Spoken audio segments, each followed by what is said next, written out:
ошол мындай кылгыла. Гуманитардык жардамды жерлерде балдар менен сүйлөшүп тарта бергиле Баткенге. Баткенге тарта бергиле, себеби канча айылдардын үй бүлкөлөр күйүп кетти, тамак аш күйүп кетти. Ошолорду биз жок. Салам достор, биз мына Аксай айыл аймагында турабыз. Мында кече ушул ого түшүү чачатак көп болгон айылдардын бири. Бул Ош Исфана каттамы. Мында ар бир каттаган унааларга мондай ок атылган. Ок атылып, мында четке чыгып калган. Мына токтоп турушат баары. Мына унаалар сыртта турат, булардын баарына ок тийген. Жолдо жөнөкөй барат унаалар. Мынтип ок тийип токтоп калышкан сыртта. Неке жолдун четинде машиналар ок тийип баардыгы жолго токтоп турушат чекеде. Мына Аксай, неке Тажикстан айылы.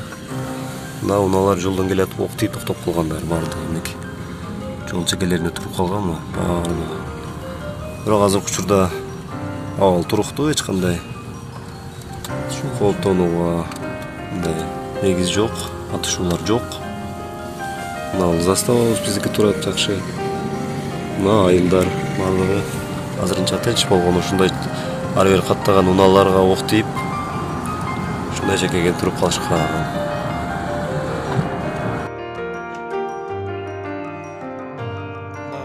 Акимчиликтин алдына кыргыз үй тигилип атат. Тезирээк келиңиздер, алайлык туугандар. Аз чогулуп видео кайрылуу жасайбыз. Кимде күн помощь болсо ошол жерге алып келсеңиздер болот. Ассаламу алейкум. Урматтуу кыргыз элим.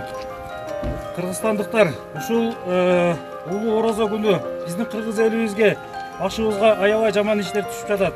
Муну кыйынчылыкты ким провокация кылып, ким ушу биздин Кыргызстандын эгемендүүлүгүбүзгө, жерибизге кол салган, биринчи очурт бул кудайыбыз өзү тараза алат, экинчи очурт определенный комиссия, чет элдик комиссиялар неме кылат. Өздөрүнүн жыйынтыгын неме кылат. Ушул биз дагы кайдыгер болбой, ушу алай элибиз, алай жергебиз бир жакадан жең, бир колдон кол чыгарып, ушу кыргыз элибиз ынтымак болсун деп колубуздан келген жардамыбызды көргөзөтөбүз. Биз алай эли кадыр салтыбызды колдоп илгертен бери эч качан ушу Кыргызстандын эгемендүүлүгүнө биз аябай көп чоң салымыбызды салып келгенбиз. Кудай бурса дагы салабыз. Баткендик туугандарга биз кайрылат элек. Сиздер жалгыз эмессиздер. Кыргыз эли канча кылымдардан бери дүйнөдө тарыхында болуп келет дагы.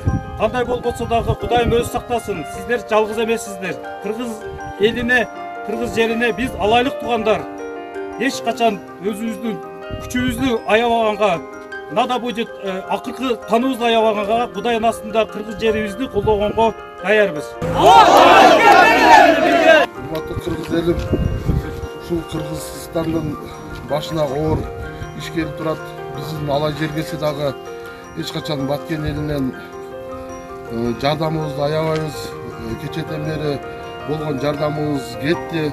Бүгүн да мына алай эли топтолуп өздөрүнүн жардамын көрсөтүп атышат. Эртеңки күнгө план жөнөтүп атабыз. Акчалай дагы жардам берип атышат. Элибизге, ушу алай элине чоң ыраазычылык билдирип кетем. Ушул орозо күндө садака питирин болобу, башкасын болобу, ушунча жардамын көрсөтүп аябай баардыгы бир кол кабыш кылып жардам берип атышат. Алай элине ыраазычылык айтып кетем. Эртең дагы күндө бул нерселер уланат.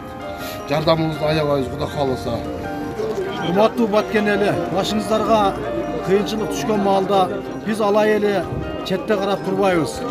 Кудай кааласа, эгерде дагы кырдаал курчуп кете турган болсо, алай эли силерге сөзсүз жардамга барабыз. Бардыгыбыз кашык каныбызга алгычаң жаныбызды аябайбыз. Бир гана Баткен эмес, Кыргызстан үчүн бардыгына даярбыз.